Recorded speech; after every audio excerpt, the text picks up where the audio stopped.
Halo kawan lamban, ini adalah workshop kita yang di belakang, workshopnya bengkel IDEC. Kalau depan itu adalah toko, ada lamban garage, ada lamban wheels, ada 4x4 solution untuk remap mobil, engine dan lain-lain. Terus ada media dan aparel. Nah di belakang sini itu ada workshopnya bengkel IDEC. Di sini ada mesin laser, ada bending, ada vapor blasting, ada sandblasting, tempat ngecat. Nah, tempat assembly juga di sini. Modifikasi mobil itu dilakukan di sini di belakang. Nah, ini di belakang kita ada dua buah Fortuner. Ini kenapa Fortuner? Ini adalah satu Fortuner 4x4 bensin atau yang 2700 cc, yang 4x4. Itu kenapa kok disaranin untuk dibikin mobil off-road? Karena mobil itu satu, harganya murah. Yang kedua, spare part-nya banyak di mana-mana ada. Yang ketiga, relatif masih muda usianya, 2010 ke atas, yang membuat electrical system, matic, AC, power steering itu kondisinya masih relatif oke. Mesin pun masih sehat.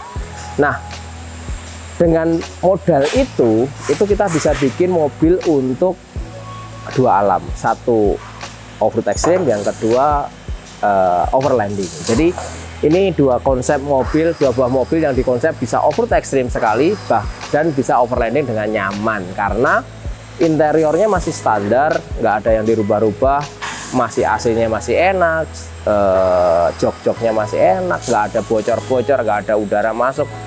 Jadi masih kayak mobil harian aja. Itu saat dipakai untuk adventure expedition atau overland, masih menyenangkan karena nyaman di dalam kan. Terus electrical system, kalau kita membangun mobil ekstrim dengan menggunakan mobil-mobil yang usianya udah tua 30 tahun lebih, ya pasti problem yang paling masalah adalah sistem elektrikalnya, wiring sistemnya, kabelnya, lampunya, pasti sering masalah. Kayak contoh FJ40, TAF, Vitara dan lain-lain, itu kan mulai problem. Nah, sedangkan harganya mobil ini di bawah 200 juta gitu loh, di bawah harga hardtop, di bawah harga mobil-mobil tua yang banyak problem sebenarnya. Kecuali senang, ini nggak bicara itu, tapi kita bicara reasonable. Nah, makanya dipilihlah Fortuner bensin 4x4 gitu. Nah, terus modifikasinya apa? Sebenarnya modifikasinya sesimpel mungkin supaya spare partnya masih part number. Contoh yang paling ekstrim adalah mengganti semua sistem suspensi depan menggunakan VX80, gardan, arem, worm steer, track bar, link arem, semuanya copycat, sak geometrinya, titik-titiknya arem itu dari VX80 masuk ke sasisnya Fortuner. Artinya rasanya nyetir, suspension apa ya kayak VX80 tentunya. Memang tidak senyaman aslinya Fortuner karena independent front suspension, tapi itu adalah salah satu mobil dengan gardan rigid yang paling kuat dan paling nyaman. Makanya dipilihlah VX80 dan nggak banyak custom.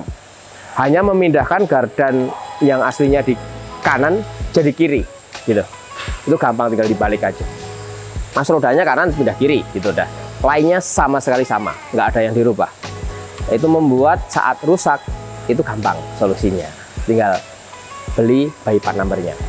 Oke, terus gardan belakang masih original, hanya aremnya dimodifikasi. Yang arem bawah tetap original, cuma di reinforcing, yang atas di reinforcing aja. Terus track barnya di reinforcing, udah selesai. Pernya ditinggiin, ganti punyanya Pedors ini, Pedors, shockbreakernya Ome VP51 VX80 depan belakang, per depan VX80. Udah, plug and play kit. Selesai. Misal kenapa kok pernya pakai VX80? Saat pengen lebih tinggi, lebih keras, itu opsionalnya banyak. Jadi bisa menyesuaikan kebutuhan gitu.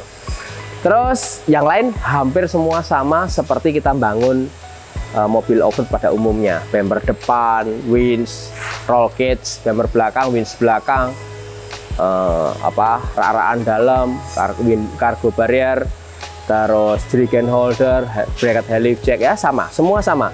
Cuma menangnya kalau Fortuner bumpernya ada yang aftermarket. Contohnya ini pakai piak, jadi keren banget. Selain mau kuat, tapi stylish gitu loh. Tapi kalau kita bangun dari mobil lama pasti custom kan. Nah, itu lampunya jadi bisa dipasang pakai piak LPX. winchnya 8274 tetap sama, agak masuk ke dalam. Jadi kalau dilihat dari sini mobil ini masih rapi, masih bisa dipakai untuk overlanding gitu loh. Light bar pakai PIA, lampunya PIA, terus winchnya 8274, double baterai di depan, ada 2 buah baterai, alternator, winch belakang pakai Warn juga, Perevo, terus ada helix check, ada jerrycan holder, ada tire hanger, bumper belakangnya custom dari Metalcraft. Ini full roll cage Metalcraft semua yang bikin, dan knockdown. Jadi suatu saat pengen, wah copot roll cage-nya, tinggal copot aja sebentar. Atau pengen ngecat ulang, atau beset-beset pengen dibersihin, tinggal copot aja, nanti selesai pasang lagi. Jadi memang semuanya dibikin seperti itu, knockdown, terus spare partnya mudah, part numbernya ada, jadi maintenance-nya gampang. Nah, electrical system semuanya sama, hanya ditambahin panel assembly switch untuk kontrol lampu-lampu. Jadi kita tidak ambil satu-satu, kita bikin relay satu-satu, enggak, itu membahayakan. Karena kita bikin satu-satu kan, ada resiko, maka bikin panel assembly switch aja pasang, plug satu set. Jadi itu safe. Terus, apalagi ya, double baterai ada di depan semua, tidak di dalam cabin.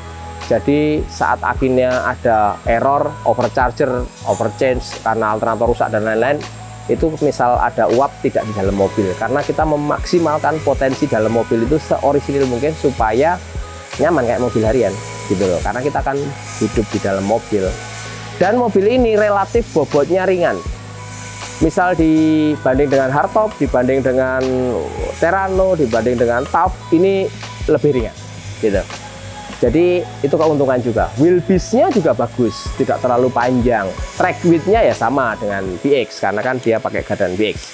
Lalu bannya ini pakai badak yang baru, yang shock compound 3516. Peleknya pakai MAT 16. Kenapa? Karena opsionalnya dengan 16, opsionalnya bisa pakai badak, bisa pakai Maxxis, bisa pakai Delium Extreme Expedition, bisa pakai ban MT saat dipakai untuk overland jauh keliling Indonesia misal.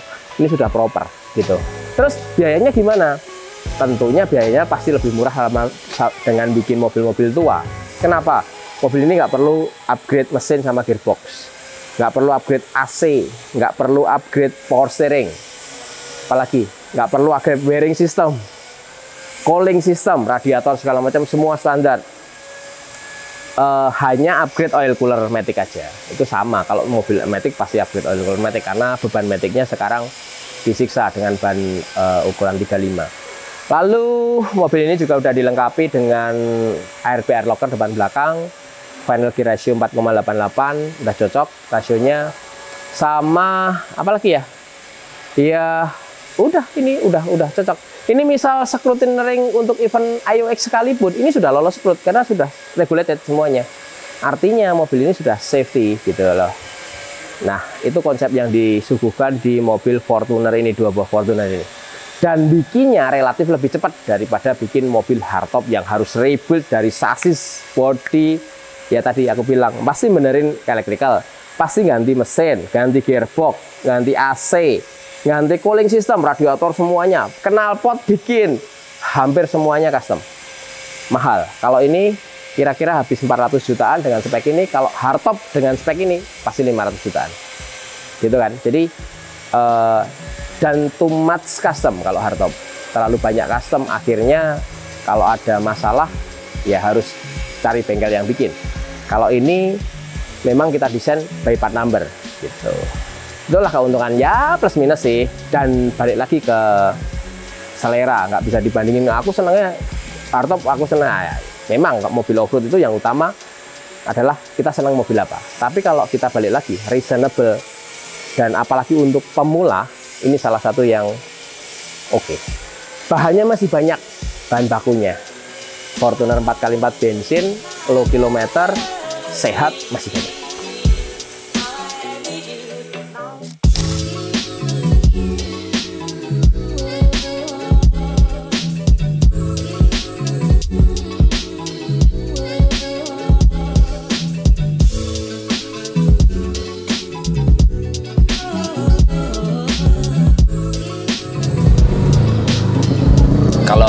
Tadi Mas Wahyu udah jelasin semuanya.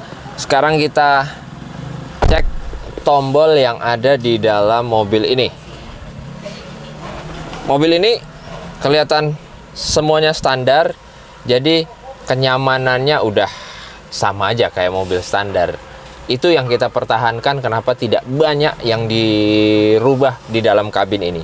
Dalam kabin ini cuma ada tambahan aux beam. Ini yang 8 channel. Di sini ini untuk menghidupkan kompresor. Menghidupkan kompresor, terus ini lampu depan, lampu LED bar, terus lampu atas ya. Ini side kiri kanan. Jadi lampu samping kiri dan kanan. Nah, ini ARB untuk locker. Ini ada di sini. Ada locker depan, ini locker belakang. Terus di sini ada lagi monolever apa ya? Sebenarnya saklar untuk winch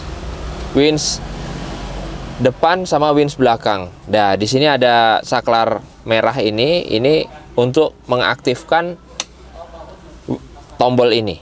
Tombol ini begitu di-on-kan, dia langsung otomatis voltmeter ini nyala. Voltmeter fungsinya adalah untuk mengkontrol voltase saat kita nge-winch. Jangan sampai kita kehabisan voltase rendah. Jadi nanti motor winchnya bisa terbakar kalau kita terusin. Pokoknya amannya sampai 11 lah. 11 ke bawah itu sudah agak rawan. Jadi memang harus kita tunggu ngisi dulu akinya biar alternatornya bekerja dulu, baru setelah voltasenya cukup kita nge-winch lagi. Yang sering terjadi seperti itu. Ini di-on-kan hanya pada saat nge-winch. Ini kita off-kan begini, otomatis mati dan tombol ini tidak berfungsi. Untuk memfungsikan tombol ini, winch depan, winch belakang, ini pakai saklar ini yang kita on-kan. Nah, voltase langsung hidup. Tidak ada tambahan macam-macam di dalam sini. Cuma tambahan cargo barrier aja. Cargo barrier itu untuk membatasi barang-barang bawaannya kita agar tidak maju ke depan ketika kita turunan tajam atau saat ada accident atau apa, barang-barang di belakang yang berbahaya bisa meluncur ke depan itu aman, jadi terbatasi. Gitu aja sih, nggak ada tambahan apa-apa lagi. Mobil ini siap kirim Fortuner untuk off-road. Oke, kita nyobain mobil test drive. Setirnya masih miring, biasa menjilid gitu. Tapi mobilnya nyaman nih, kenceng.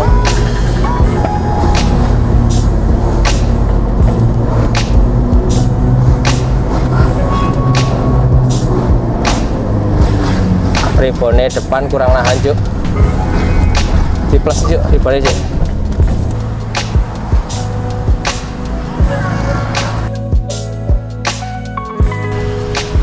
Waduh,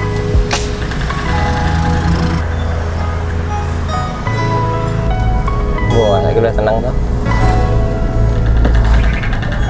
tenang nih.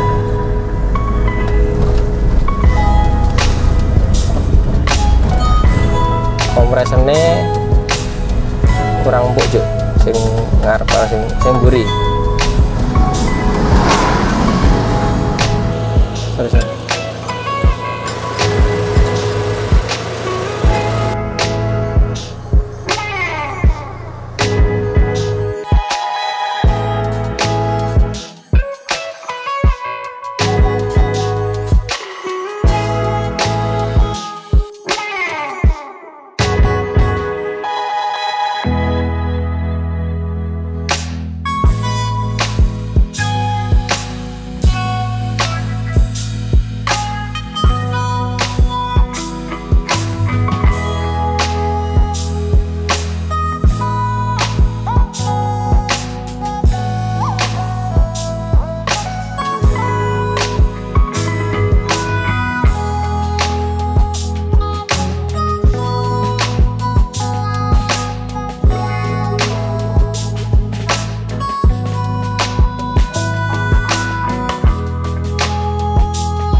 Nah, kita sekarang lagi ngetes mobil karena mobil ini nanti malam dikirim ke Jakarta. Jadi baru sore tadi jadi jalan, langsung malam dikirim Jakarta. Tapi kita sempetin tes ke sirkuit kita supaya make sure semuanya oke-oke saja.